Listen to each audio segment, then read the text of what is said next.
उस्ताद, मैंने सुना है हमारे गांव में एक पंडित आया है। तो उसमें मैं क्या करूं? मुझे उससे क्या काम है? अरे उस्ताद, सुना है वो पंडित बहुत ही चतुर और अमीर है। ओ अच्छा, हम भी तो देखें वो पंडित कितना चतुर है। उस्ताद, सुना है उसके घर बहुत ही धन दौलत है। अगर हमने उनको चोरी कर लिया तो जीवन भर हम आराम से बैठकर खाएंगे। तो देर किस बात की, आज रात को ही हम उसके घर चोरी करेंगे।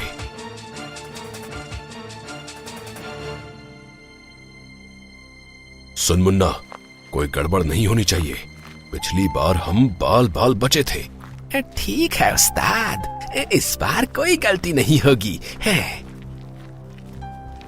फिर वो दोनों पंडित के कमरे में घुस जाते हैं। कहाँ छुपा कर रखे हैं इसने पैसे? मुन्ना, तू यही पंडित के कमरे में ढूंढ, मैं वहां जाकर देखता हूँ।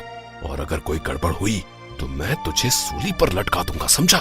फिर वो दोनों इधर उधर पैसों को ढूंढने लगते हैं कि तभी मुन्ना के हाथ से एक मिट्टी का बर्तन गिर जाता है और पंडित श्रीधर की नींद खुल जाती है।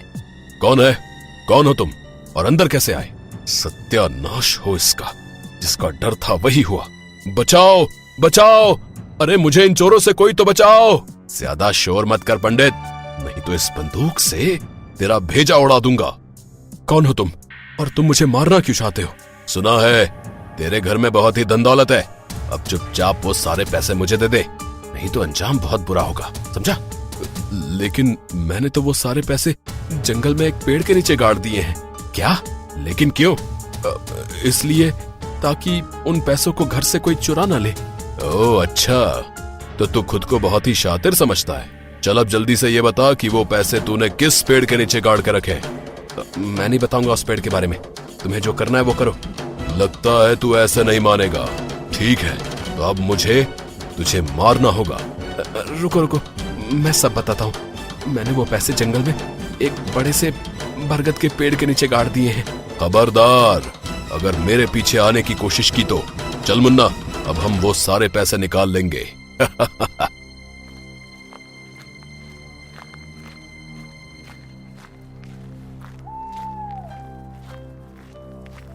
कालीचरण और मुन्ना के जाने के बाद पंडित श्रीधर अपने मन में सोचता है, अब इन मूर्खों को कौन समझाए कि पैसे उस पेड़ के नीचे नहीं बल्कि मेरे घर में ही है।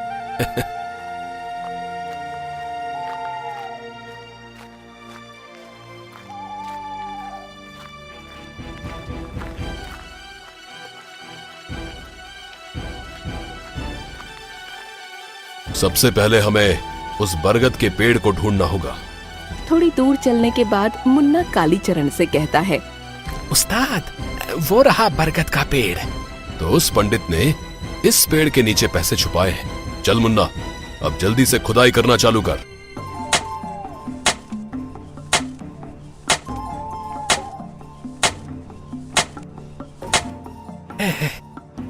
उस्ताद, मैं तो थक गया, अब इससे ज्यादा मैं नहीं खोद सकता। ला, अब कुदाल मुझे दे।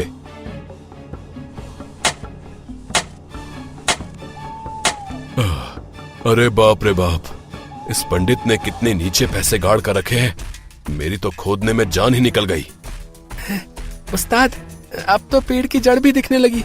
लगता है उस पंडित ने हमको उल्लू बना दिया। तू ठीक कहता है मुन्ना, लेकिन मैं उस पंडित को छोड़ूंगा नहीं।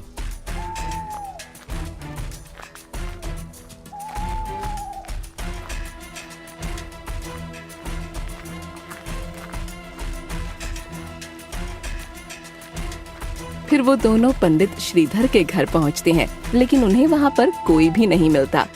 अबे ओए पंडित, कहाँ मर गया? बाहर निकल। काफी देर आवाज लगाने के बाद उन्हें कोई जवाब नहीं मिलता है और तभी मुन्ना कालीचरण से कहता है, लगता है उस्ताद वो इस गांव को छोड़कर भाग गया। अच्छा है वो यहाँ से भाग गया, नहीं तो मैं उसको गांव में रहने लायक नहीं छोड़ता। अगले दिन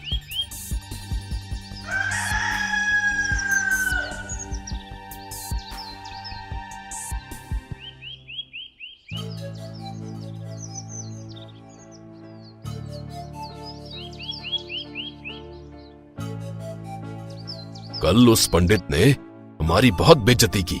उस्ताद, आपसे एक बात बोलूं? क्यों ना हम भी पंडित बन जाएं? तेरा दिमाग तो ठीक है ना मुन्ना, या सुबह सुबह पी रखी है? कुछ भी बोले जा रहा है। उस्ताद, अगर हम पंडित बन गए तो लोग हमको बहुत सारी दान दक्षिणा देंगे और हमको चोरी करने की जरूरत भी नहीं पड़ेगी। हाँ? बात तो तेरी सही है मुन्ना, लेकिन अगर हम पकड़े गए तो?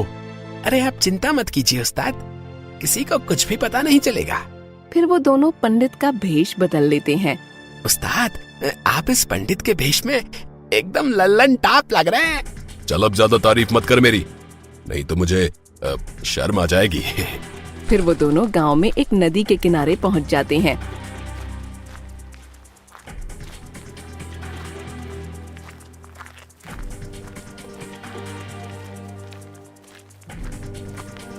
उस्ताद, आज से आपका नाम काली चरण नहीं, काली दास है, और मेरा नाम मुन्ना नहीं, शिव चरण है।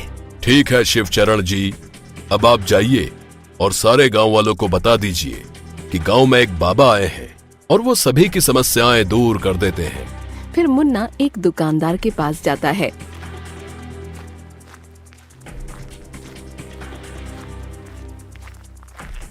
अरे प्रणाम गुरुजी। बच्चा, लगता है तू बहुत परेशान है। क्या कोई परेशानी है तुझे? हाँ गुरुजी, मेरी दुकान भी ठीक से नहीं चल पा रही, मुनाफे की जगह घाटा ही हो रहा है। बच्चा, ये सब तू मुझे नहीं, बाबा को बता, वो तेरी सारी समस्याएं दूर कर देंगे। पास ही एक नदी के किनारे एक बाबा आए हैं, उनको अपनी समस्याएं बता, वो अवश्य तुझे समाधान देंगे। और हाँ, दान दक्षिणा देना मत भूलना। ठीक है गुरुजी, मैं अभी उन बाबा के पास जाता हूँ। ऐसे ही मुन्ना पूरे गांव में ये खबर फैला देता है कि गांव में एक बाबा आए हैं जो सभी समस्याओं को दूर कर देते हैं। प्रणाम बाबा जी, आंखें खोलिए, आपका भक्त आया है। बच्चा, क्या समस्या है तेरी? बाबा जी, मेरी पत्नी मुझसे हमेशा झगड़ा करती रहती है और मेरी दुकान भी ठीक से नहीं चल रही है। मैं बहुत परेशान हूँ बाबा जी, कुछ करिए बाबा जी, कुछ करिए। बच्चा, ये ताबीज तेरे गले में बांध ले, कुछ दिनों में ही तेरी सारी समस्याएं खत्म हो जाएंगी। बाबा जी की जय हो, बाबा जी की जय हो। फिर वो आदमी कुछ दान दक्षिणा देकर वहाँ से चला जाता है।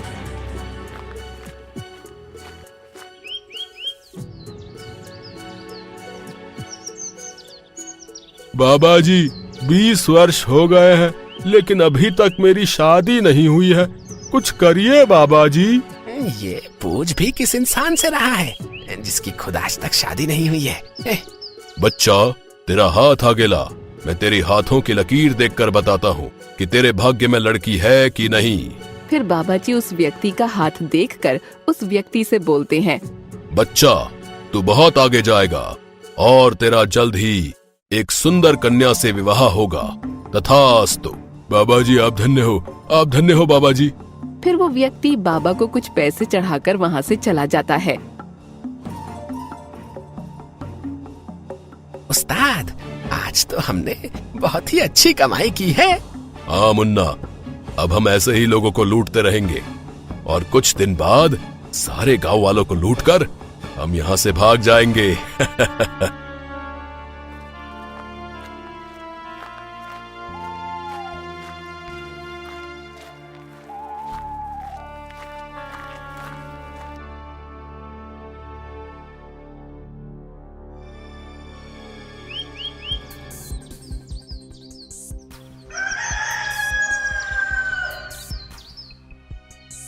अगले दिन वो दोनों फिर से उसी नदी किनारे पंडित के भेष में उसी पेड़ के नीचे बैठ जाते हैं।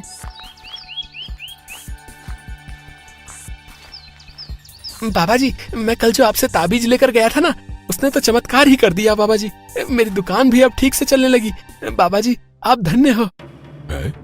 मैंने तो इसको एक मामूली ताबीज दिया था, लेकिन ये तो सोने पे सुहागा हो गया। अगर रोज बाबा जी को दान दक्षिणा चढ़ाते रहोगे तो ऐसे ही तुम्हारी सारी समस्याएं दूर हो जाएंगी। क्यों बाबा जी? अब हाँ, बिल्कुल बिल्कुल ठीक कहा, बिल्कुल ठीक कहा शिव चरण तुमने। तभी वहाँ पर एक लड़की आती है और बाबा जी से कहती है, प्रणाम बाबा जी, आप सभी की समस्याएं हल करते हैं, तो हमारा भी तो फर्ज बनता है ना कि हम आपको भोजन करवाएं। बाबा जी आप मेरे घर चलिए, मैं आपको भोजन करवाना चाहती हूँ। ठीक है बच्चा, हम शाम को तुम्हारे घर भोजन करने अवश्य आएंगे।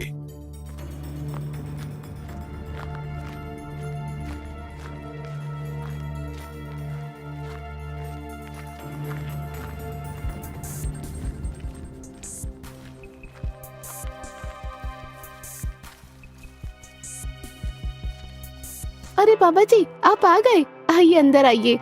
इस लड़की का घर तो बहुत ही बड़ा है, लगता है इसका बाप बहुत ही अमीर होगा।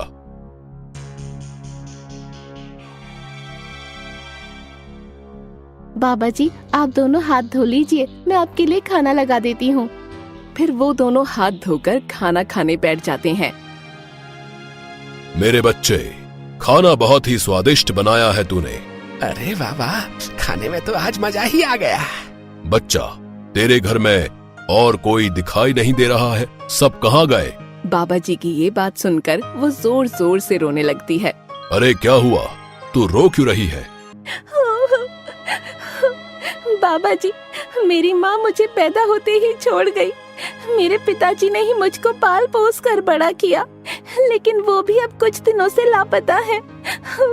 तू फिक्र मत कर बेटा, तेरे पिताजी तुझे जरूर मिल जाएंगे। कालीचरण और लड़की आपस में बात कर ही रहे होते हैं कि तभी मुन्ना उस तस्वीर को देखता है और उसकी चीख निकल जाती है। आहा! क्या हुआ शिवचरण, तुम इतना चिल्ला क्यों रहे हो? अरे उस्ताद, जरा उस फोटो फ्रेम को तो देखिए। अरे बाप रे, ये तो पंडित श्रीधर है, कहीं अगर इसने पहचान लिया तो आफत हो जाएगी। उस्ताद, इस पंडित के आने से पहले हमें यहाँ से कल्टी मार लेनी चाहिए, नहीं तो आफत हो जाएगी। कालीचरण और मुन्ना आपस में बात कर ही रहे होते हैं कि तभी वहाँ पर पंडित श्रीधर आ जाता है। अरे पिताजी आप आ गए, कहाँ थे आप इतने दिनों से? अरे मर गए रे। ए मुन्ना, जल्दी अपना चेहरा छुपा। बेटी, ये बाबा जी कौन है और इन्होंने अपना चेहरा क्यों छुपा रखा है? पिताजी ये बाबा जी हमारे गांव में नए आए हैं, मैंने सोचा क्यों ना मैं इनको भोजन करने के लिए अपने घर में बुला लूं। मुन्ना, इससे पहले कि ये पंडित हमको पहचान ले, जल्दी यहाँ से भाग। फिर वो दोनों आधा खाना खाकर ही वहाँ से 9 तो 11 हो जाते हैं। अरे बाबा जी आप कहाँ जा रहे हैं? खाना तो खाकर जाइए। ये बाबा जी मुझे देखकर भाग क्यों गए? लगता है दाल में कुछ काला है। मुन्ना, अब जल्दी ही ये गांव छोड़कर हमें यहाँ से भागना होगा। अगर उस पंडित को पता चल गया तो हमारी खैर नहीं। हाँ उस्ताद, आप सही कह रहे हैं। अगर कहीं उसे ये पता चल गया कि हमने लोगों को बहुत लूटा है तो हमारी सारी पोल पट्टी खुल जाएगी। हमें कल सुबह ही यहाँ से भागना होगा।